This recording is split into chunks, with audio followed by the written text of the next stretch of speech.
foi aprovada a Lei Rio Branco, conhecida como Lei do Ventre Livre, que liberta as crianças que nascerem a partir de setembro de 1871. A Lei Rio Branco é uma manobra política para acalmar os abolicionistas, Tainá. Mas alguns políticos afirmam que essa lei vai promover a abolição gradual, evitando luta. A Lei do Ventre Livre funciona assim. Os filhos das escravas ficam em poder do dono até os 8 anos. Sim, e a partir daí? Ou ele recebe uma indenização do governo e solta a criança de 8 anos no mundo, ou ele continua utilizando os serviços dela até que chegue aos 21 anos. Ah, então os donos aproveitam os melhores anos de vida dessas pessoas. É claro que os senhores optavam pela prestação de serviços. 1872. No Rio de Janeiro, onde estava a maior população de escravos de todo o Império, o abolicionismo se tornava uma causa nobre.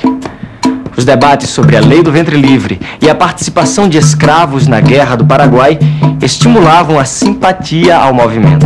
A sociedade brasileira contra a escravidão é um sucesso! Tem razão, Patrocínio, mas precisamos intensificar nossos contatos políticos. Essa é uma luta difícil. Não podemos parar. Vamos organizar outras sociedades. Vamos continuar nossas denúncias na imprensa. A propriedade escrava é um roubo, é contrária aos princípios humanos. Nos idos de 1880, a sociedade civil se organiza para dar um basta à escravidão. O movimento abolicionista chega às ruas. José Pereira, você pode nos fazer um resumo dos fatos? No meio político de todo o país, discussões estão acirradas. Sociedades e clubes abolicionistas promovem comícios e conferências contra a escravidão. Leilões, festas beneficentes, quermesses e espetáculos são feitos para conseguir fundos. O dinheiro é usado para comprar a liberdade de escravos. Inúmeros jornais são fundados para defender a abolição. Artigos inflamados incitam a população a participar. A população lota praças e teatros para ouvir discursos e poesias abolicionistas. Homens simples, fortes, bravos. Hoje, míseros escravos. Sem ar, sem luz, sem razão. São mulheres desgraçadas que sedentas, alquebradas. De longe, bem de longe, vem. Enquanto o movimento agitava o país, o Ceará dava o grito de largada para a liberdade. O apoio dos jangadeiros foi decisivo para a abolição acontecer no Ceará.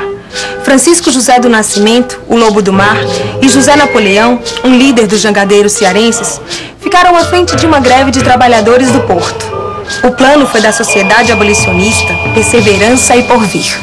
A notícia logo se espalhou. No Ceará não se embarca mais escravos! No Ceará não se embarca mais escravos! Vocês conseguiram! Vocês conseguiram acabar com o comércio de escravos em Fortaleza! Agora é a vez de libertarmos todos os escravos da província! Junto com José do Patrocínio, os abolicionistas do Ceará concentram esforços para libertar todos os escravos do local. Com a participação popular, o movimento é vitorioso. O Ceará foi a primeira província brasileira a extinguir oficialmente a escravidão, em 1884. Foi ótimo vocês terem vindo ao Rio. Foram mais de 10.000 pessoas no desfile dos nossos amigos jangadeiros. Espero que o exemplo do Ceará se espalhe no Brasil. As notícias têm tido grande repercussão em outras províncias. O Amazonas e o Rio Grande do Sul declaram a escravidão extinta. Em Pernambuco, homens e mulheres conseguem dinheiro, se infiltram em engenhos e induzem fugas em massa. Em São Paulo, além de fugas e rebeliões, a luta pela abolição acontece nos tribunais.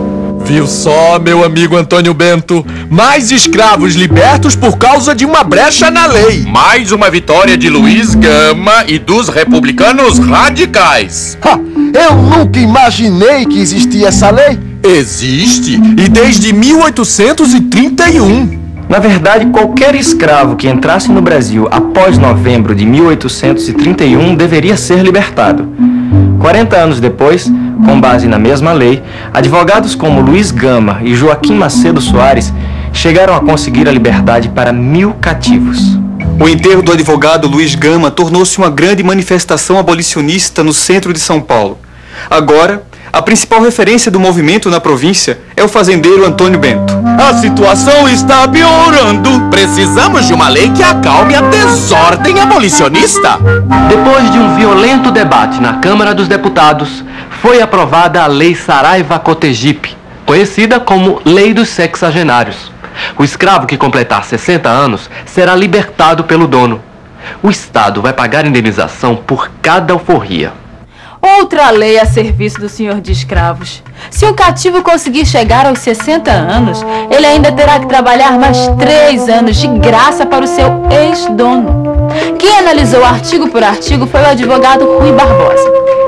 É verdade que essa lei obriga o ex-escravo a trabalhar por mais 5 anos no município onde mora? Correto. Se não trabalhar, o ex-escravo vai preso.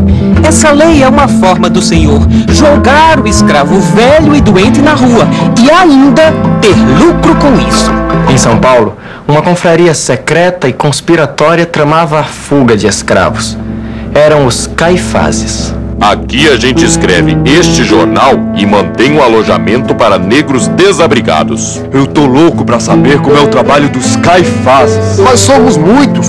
A gente arruma emprego nas fazendas para convencer os escravos a fugir. A gente também entra nas senzalas durante a noite e organiza a fuga. A gente viaja a pé, de trem. Muita gente nos ajuda pelo caminho. Se pegam vocês... Quem corre mais perigo é o escravo. Se o negro não tivesse coragem, de nada adiantaria o nosso esforço. A mesma estratégia foi usada pelo abolicionista Silva Jardim no Rio de Janeiro e em Minas. A partir de 1887, a situação piorou para os escravagistas. O que eu temia está acontecendo. Perdemos o controle dos escravos. É culpa desses insufladores. Vamos tomar nossas providências. Tentaram matar Antônio Bento. E agora isso. Destruíram o nosso jornal. Uma bomba não vai deter a Gazeta da Tarde. Muito menos o nosso movimento. O exército não quer mais capturar nossos escravos fugidos. Os militares não querem ser capitães do mato. Oh, calma! Milhares de imigrantes italianos estão a caminho. A situação vai mudar. A abolição não tarda. Na prática, já está acontecendo. Mas só a abolição não basta. E o que é mais urgente? Abolição junto com educação e democracia rural. Para esses homens, a abolição plena só aconteceria como parte de